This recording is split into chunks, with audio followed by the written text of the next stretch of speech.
With a do top two. It's your host with the most, Jamal. We back with episode 3, man. 3 episodes in, man. I got a lot of feedback on my new adventure and my journey as a podcaster, man. I appreciate everybody's love and support. Um, I can't appreciate y'all enough. I'm doing numbers right now. My reels are getting up there, so I really just appreciate all the love and support y'all been showing me the last 2 weeks with this new adventure in my life, man. It's something I really wanted to do for a long time. So seeing those numbers and seeing all the love and support I'm getting is it's keeping me going, man. So I really got no complaints, you know what I mean? I really appreciate y'all's love and support over the last 2 weeks, man. I'm gonna just keep it going for y'all. Yeah, it's a little bit of a rainy day outside. I got the light on, so setting a little different. But yeah, man, I just really appreciate y'all once again, man. Let me go ahead and get right into it, man. So first things first. It's still NFL season, man. It's week 3, going into week 4 this weekend. A bunch of good matchups going on right now. Last week was a crazy week in the world of football. Let's just say that. My first takeaway, y'all, was the fact that y'all know I'm a Cowboys fan, so I'm just going to start with us. Our defense is garbage. I feel like this season and me watching the game, like watching the games we played, we can't keep acting like Dak Prescott is not looking like one of the best quarterbacks in the league right now. And there's no possible way we can blame him for what's going on the defensive side of the ball. That's a Jerry Jones issue. Yeah, we just looked like garbage against the Bears. Caleb Williams sat there and torched us. The Bears just looked like a totally different squad when they played us last week, and it was disgusting to watch. It was very disgusting to watch, especially as a fan. I can't sit here and say like we did what we supposed to do. We sat there and flat out got whooped in Chicago. So yeah, we can't keep blaming Dak for that stuff. Caleb Williams balled out. The defense balled out. Yeah, we just can't keep blaming Dak Prescott for defensive issues. We can blame Jerry Jones, and that's who I'm gonna keep blaming until he get a throne up. Let's keep it real. Get a throne up, Jerry, please. The next thing, we saw the Lions and Ravens. What a game. Derrick Henry has to be better with holding that football. Keep in mind, people are scared to tackle this man. And he's fumbled in the East game this year. The last 2 games just so happened to cost him the game. Which ain't Derrick Henry. The Lions sat there and came into your house and took over. Like, St. Brown gave y'all the business, and Jared Goff looked less like a bum and played. The defense showed up. But yeah, we not gonna sit here and give Lamar no slander. He had a couple bad drives, but yeah, Derrick Henry, you can't afford to be doing that at the end of the game, man. That's twice this year you've cost them the game fumbling the ball, bro. No, that can't happen no more if y'all want to go to the Super Bowl. Like, this is y'all year to do it. The Chiefs ain't really got nothing going on right now. Can't say they really a threat at the moment, but it's been 3 weeks. We going into week 4 this weekend, man. So, excuse me again. Going into week 4, so Detroit's still my pick to make it out the NFC to get to the Super Bowl. I feel like the Eagles' defense is just too weak to really mess with them, and they showed up against the Ravens. Like, to be honest, y'all, that might have been a potential Super Bowl matchup. Real talk. Like, I had the Ravens making it out the AFC, and I for sure had the Lions coming out of the NFC this year. Last year was just a lay down. Things could change in the coming weeks. It's still very early in the season. I think by week 7 things will start to look a lot different for a lot of the league. My my next takeaway from this past week was the Cardinals cannot win close games. I'm so tired of them being in dogfights and choking. I don't know what really is going on. But they always find a way to lose close games. And the teams that are mediocre that find a way to win close games like that, for instance, the Tampa Bay Buccaneers, they're not the best team, but they got a decent team and somehow, some way find a way to win close games. Hence this past weekend versus Jets. But the Cardinals just found their way to lose to the 49ers. With that being said, the Niners 3-0. It is right now between them and the Rams and the NFC West. The Seahawks is up there too, though. Don't get me wrong, y'all. The Seahawks still right there too. They had an amazing first 3 weeks. But yeah, the Cardinals just managed to choke that game once again. With that being said, Shanahan has made Mac Jones a decent quarterback. Like, Shanahan has made a lot of bums look good in that West Coast offense. And that's what and that's just what great coaching is like. We've seen it with Garoppolo, we've seen it with Brock Purdy. Like, Mac Jones is no different at this current moment in time. Yeah, so Shanahan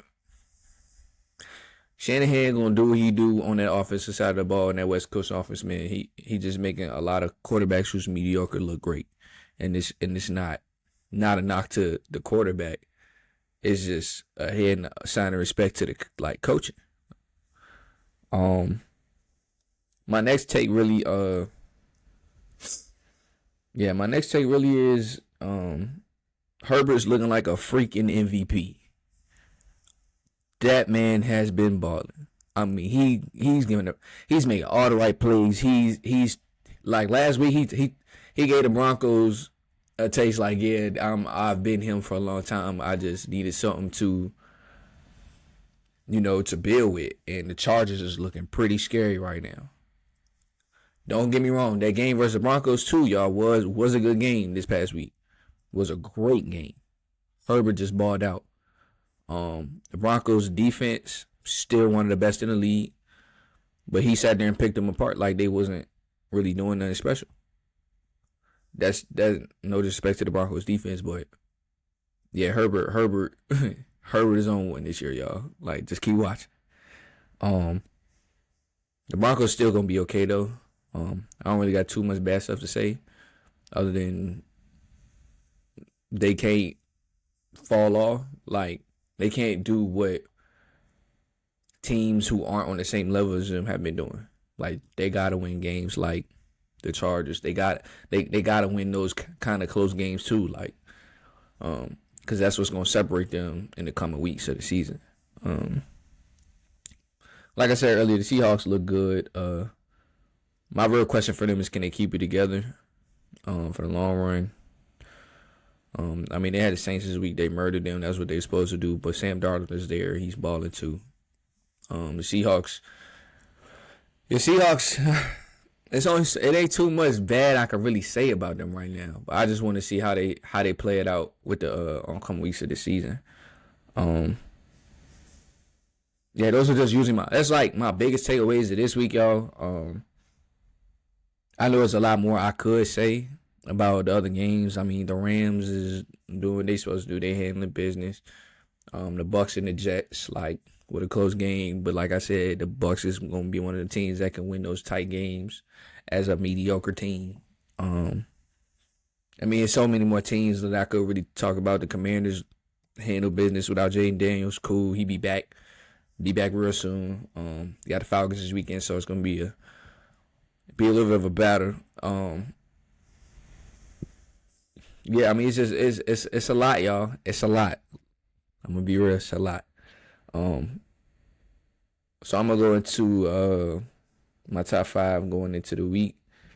At my number 5 spot. I'm gonna put the Packers right there. I got Green Bay at the 5. Um, my Chargers, my Chargers fans, y'all moving up a spot to 4 for me this week. My 3 spot, bear with me, y'all. I didn't write nothing down. My 3 spot, I'm going with the Lions. The Lions at the 3 this week. 2, I'm going Philly. And my 1 spot, of course, is the Bills. The Lions just managed to crack the list, but yeah, those are my top 5 going into week 4, y'all. Let me move on to predictions, man. Predictions for week 4. Let me see who we got. The Seahawks Cardinals just played. The Seahawks won a close game. Like I said, the Cardinals been choking these close games. So Vikings and Steelers from Ireland tomorrow. I'm gonna go Pittsburgh. Minnesota just looked shaky in the last couple weeks. So I'm gonna definitely stick with Pittsburgh. We got the Commanders and Falcons. That's gonna be a fight. And that game's Atlanta. I'm gonna have to go with the Falcons. No bias, even though I don't really like the Commanders, but I'm gonna go with the Falcons. Chargers and Giants.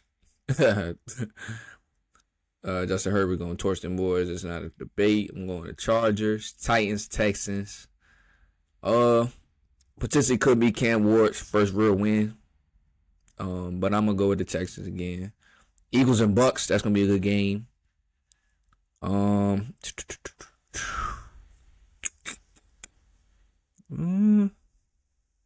What's a tough one?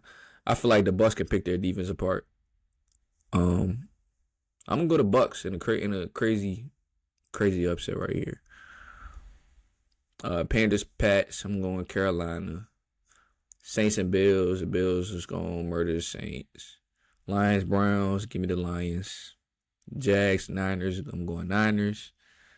Colts and Rams. That's gonna be a good game, but I got the Rams. Bears and Raiders. Give me Chicago. Chiefs and Ravens. Ravens in for revenge this week, and I don't think they really tripping on Mahomes. Give me the Ravens. Now the game of the weekend. We, the Cowboys, got the Packers, and Mike is returning to Dallas. Lord have mercy. I'm rooting for my boys, but I think the Packers gonna pull this out. Yes, I'm not a delusional Cowboys fan, y'all. I stated that in episode 1. Like, no. Give me the Packers over us, because we just, after last week, boy, man. And Monday night, we got a doubleheader. Jets and Dolphins. Give me the Jets. Justin Fields and the boys. I think this is one of the games the Dolphins could win, though. Like I said, the Dolphins have a couple close losses ever since week 1, so I think the Dolphins can win this game, but I'm gonna go with the Jets. Broncos, Bengals, and give me Denver, y'all. Yep, give me Denver. And yeah, those are my picks going into week 4. Next, let's talk last night's little crazy upset from UVA Florida State. UVA's been winning this year, surprisingly. It's very early in the season, but I got to say something, because it's Virginia versus the world for me, y'all. In any sports situation. Like, if a Virginia team playing, I'm going with any Virginia team. That's my bias. I'm from VA. I know how we do. It's us against the world. It's always been us against the world. But what a game. Double overtime. UVA pulled it out. And I just want to say that win was so legendary, and the fan storm in the field was so legendary. I just couldn't skip to the NBA before just saying something about Wahoo Wah. Shout out to UVA. Shout out to Florida State for coming in here and letting VA show y'all that little first couple weeks was a fluke. But anyways, man, we gonna move on to the NBA, man. Still off season. There's a lot of craziness going on. Once again, ESPN dropped their top 10 list of players going into 2025-26. We've got Fred VanVleet getting injured again, tore his ACL, out for the season. Reddick's contract extension, and we got these viral pictures of Zion Williamson going viral once again for his weight. But yeah, we're gonna start with VanVleet. So Freddie V just blew his knee out, and he is unfortunately out for the rest of the season. I think the Rockets are in they're in a tough pickle with that, but they're really not. Last year they drafted Reed Sheppard at the 3 spot. Only averaged like 5 points a game. But now he's kind of got like the keys to the franchise at the moment to, be able to play the 1 and, make some noise. I don't think Reed Sheppard is a bad player at all. I think Reed Sheppard actually fits perfectly as the backup to VanVleet. Also, you got Aaron Holiday. So, the Rockets could go either way. But their problem here is they really don't have any cap space to be able to go sign somebody for a vet minimum for 1 year. I know a lot of people, there's rumors about Westbrook going around on social media, going back to the Rockets. I'm going to tell y'all this. And, let me just tell y'all this. Anyway, KD doesn't want to play with Russ again. I think he wants to win. I feel like Westbrook coming there is going to mess everything up. And I don't think Westbrook would be the starting point guard. The Rockets need somebody else who could shoot a little bit like VanVleet. I would rather them go with Reed Sheppard and then bring in Aaron Holiday off the bench, or vice versa, and then go and try to sign somebody like a Westbrook or somebody that just need to be there to play the point. Like, there's a bunch of other teams that still need a point. Like I emphasized the other week, the Kings still need a point guard, but they need somebody who can really shoot the ball. Westbrook can fit in Sacramento just to be the point.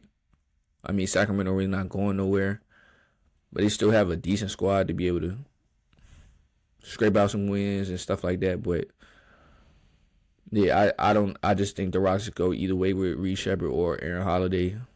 They'll still be in the hunt, no doubt. Just when VanVleet gets back next year,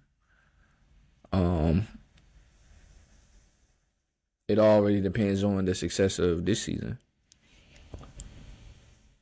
Like how the Rockets will do in the coming years. Like, once again, KD's still getting older, but KD's still that good to the point where the Rockets are still contenders. Like, if you look at their roster, the Clint Capella's, the Amin Thompson, KD, the Rockets still got a squad, bro. And I think they just got to figure out. They'll figure that out by the midseason, who they want to be their real starter. But I'm banking on Reed Sheppard because they drafted him at 3 for a reason, and there's no reason why he shouldn't be their starting point. Next, JJ Redick signed an extension with the Lakers. I forgot what his original contract was for, but basically the Lakers have a lot of faith in JJ. He had a great season last year as his first year head coach. The Lakers gave JJ Redick a 2-year extension, giving him a total of 5 years through 2030. At $45 million. JJ Redick is just the clear-cut coach right now for the Lakers, and they don't see it changing anytime soon. I think once Braun leaves, that'll be the perfect coach to lead Luka. If y'all seen the JJ Redick's podcast, and the way he talks about the game, that man knows the game of basketball. By the way, that is one of Virginia's finest hoopers ever. Anyways, yes, JJ Redick knows a lot about the game of basketball. He knows how to read defense. He knows how to get people open, get creative, and stuff like that. I kind of seen that last year in the beginning of the season when he still had AD before. We traded AD away.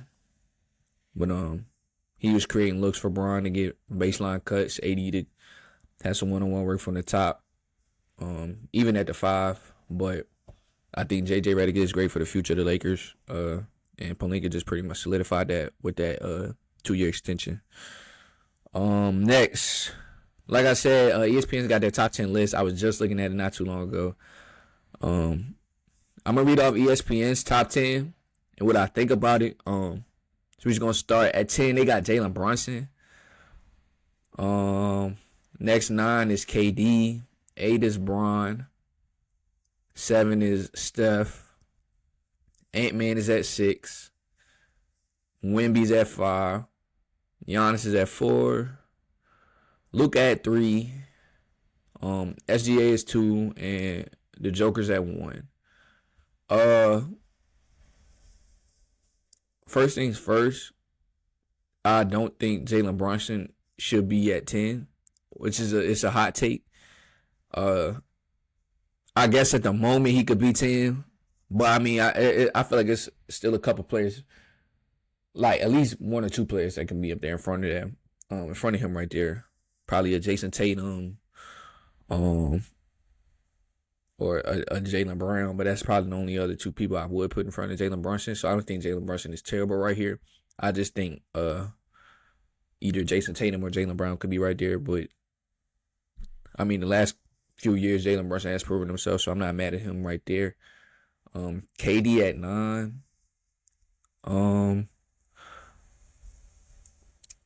Yes and no. Like, I guess, I mean, it's crazy having KD, Bron, and Steph at 9, 8, and 7. But I mean, they are getting a little older, and even them still being in the top 10, like in their careers at this point, is it's very legendary. I mean, it just shows like how good the era of 2010s was. And these 3 bring about a lot of the conversations that people don't want to have when talking basketball. We're talking Bron's legacy, we're talking Steph's legacy, and KD's legacy.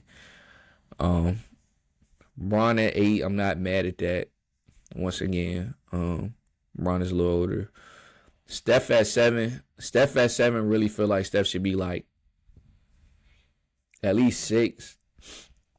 But at the moment, yeah, I guess this is accurate. Like Steph over Bron at the moment for sure. KD's right behind Bron. Yeah, I don't think ESPN is wrong in this little aspect right here.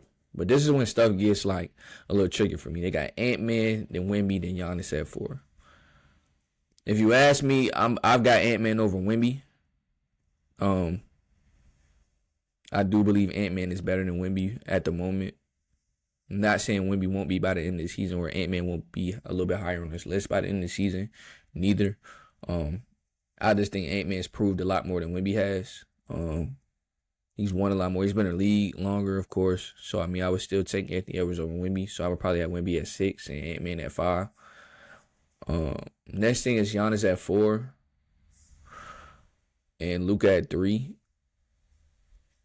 You can go either way here. I would probably take Giannis over Luka. Just because I feel like I just think Giannis has honestly been better than Luka. I really couldn't give you a good explanation why I would take Giannis over Luka. But I just think Giannis is more complete. Giannis has won something. Giannis has been a tough pickle the last couple of years. That first round collapse last year was terrible. But I feel like once Luka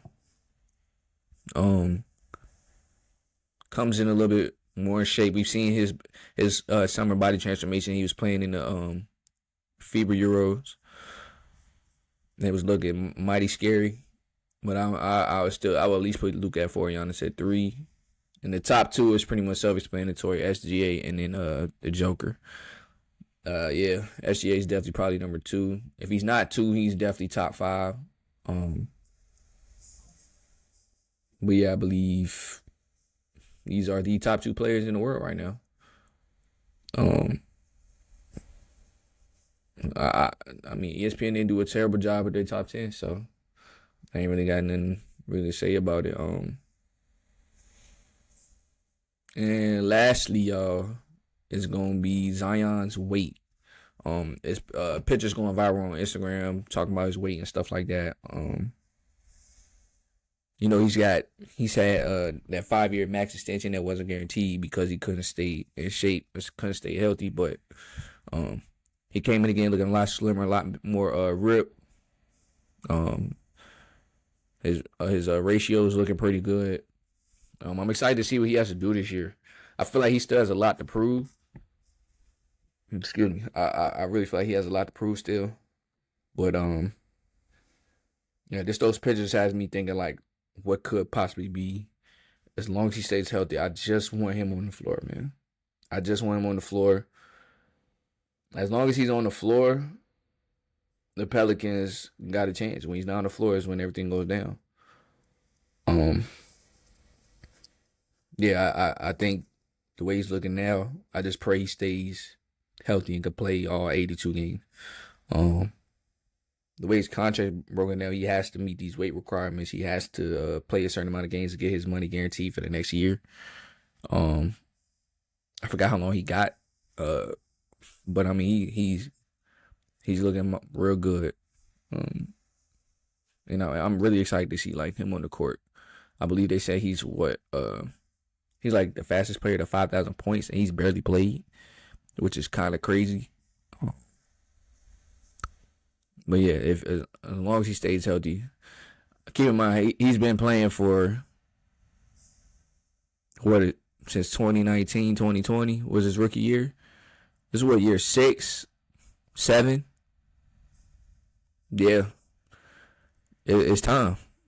Like, come on, Zion. Like, everybody rooting for you, bro. You in New Orleans, you ain't gotta eat too crazy. Cause I know if I was in New Orleans, I'd be eating too. Like, I can't even blame you, bro. But get your mind right, keep your head on, make you some noise, keep the women out the way of the media, keep yourself out of the media.